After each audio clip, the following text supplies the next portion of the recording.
How to fix login or password is invalid on Discord.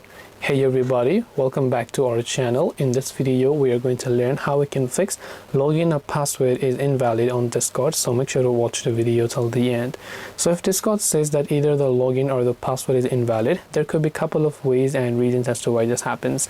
First of all, I want you to go ahead and long press the Discord app icon, tap the I button to come to its app info page. Once you're on the app info page, simply go to storage, clear the cache files, and you can also try clearing the data. Once you clear the cache files and data, now go ahead and then open up Discord. Go to login and make sure your email, phone number and password is entered correctly, because it could be due to incorrect details that it's not letting you log in. Now if you don't know what password you've typed in, then you can also tap on this little I button that you can find here in order to view your current password, or then you can just tap on the forgot your password option in order to change and reset your password. So this way you should be able to go ahead and fix login or password is invalid on Discord. Hope this video was very helpful. If you have got any questions, feel free to also leave them down below. Thank you for watching till the very end of this tutorial, and see you soon in the next video.